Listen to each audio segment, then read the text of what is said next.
నేస్తాలైన శ్రీరుద్ర వారి మట్టి గణేశ విగ్రహాలు ఇప్పుడు అన్ని రత్నదీప్ స్టోర్స్ లో లభ్యం. త్వరపడండి. బిగ్ బాస్ సీజన్ 8 స్టార్ట్ అయింది. 14 మంది కంటెస్టెంట్లు ఇంట్లోకి అడుగు పెట్టారు. ఈసారి చాలా మంది బిగ్ బాస్ ఆడియన్స్ కు తెలియని వారే ఉన్నారు. అందులో ఒకరు మణికంఠ. ఇతను పెద్దగా సీరియల్స్ సినిమాలు చేయనప్పటికీ చిన్న చిన్న పాత్రలు అయితే చేశాడు. ఇంకా మంచి రోల్స్ కోసం ఎదురు చూస్తున్నాడు. ఎవరూ ఎక్స్పెక్ట్ చేయని విధంగా హౌస్ లో అడుగుపెట్టినప్పటికీ మణికంఠ ఇప్పుడు talk of the Bigg Boss house గా మారాడు. అందుకు ఒకే ఒక కారణం, నామినేషన్స్.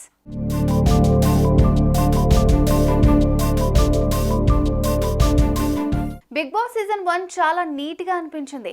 ఇక సీజన్ 1 నుంచి అరుచుకోవటాలు, తిట్టుకోవటాలు కామన్ అయిపోయాయి. ఇక సీజన్ 8 అయితే అరుచుకోవటం తప్ప ఇంకేం కనిపించలేదనే చెప్పాలి. మాట్లాడుకోవాల్సిన ప్లేస్లో కూడా అరుచుకుంటూ ఉంటున్నారు. నీకెందుకు, నువ్వెవరు అనే మాటలే ఎక్కువ వినిపిస్తున్నాయి.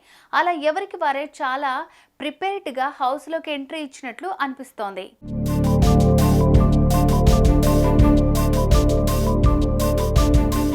ఇక ఇదంతా పక్కన పెడితే బిగ్ బాస్ హౌస్ లోకి ఎంట్రీ ఇచ్చిన నాగమణికంఠకు డే 1 ఓ ఝలక్ తగిలింది. ఎలిమినేషన్ అంటూ ప్రాంక్ చేశారు. దీంతో అతను ట్రిగ్గర్ అయ్యాడు. నోటికొచ్చిందల్లా ఎమోషన్లో మాట్లాడేశాడు. తనకు బిగ్ బాస్ ఎంత ముఖ్యమో చెప్పాడు. ఆ తర్వాత నామినేషన్స్ మొదలయ్యాయి. ఒకరి తర్వాత ఒకరు నామినేషన్లు వేస్తున్నారు. ఇందులో మణికంఠకు ఎక్కువ ఓట్లు వచ్చాయి.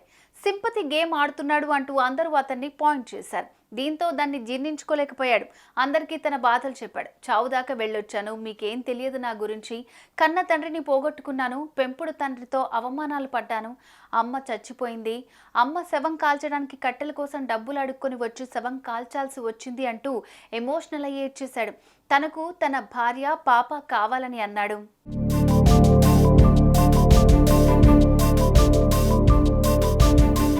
ఇందుకు తోటి కంటెస్టెంట్లు సింపతి గేమ్ ఆడుతున్నావు, గేమ్ ఆడటానికి నీ పాస్ట్కి సంబంధం ఏంటి, అందరికీ పాస్ట్ ఉంటుంది అని అన్నారు. అంతేకాదు తాను నెగిటివ్ అయిపోతున్నానంటూ గుక్కపట్టి ఏడ్చాడు.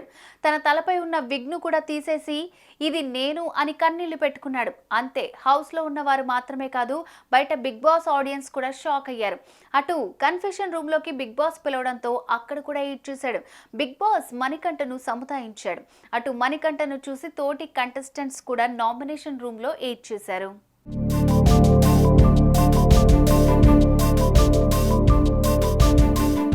బిగ్ బాస్ ఓ గేమ్ షో. ఇది కొంతమంది లైఫ్లను కూడా సెట్ చేసింది.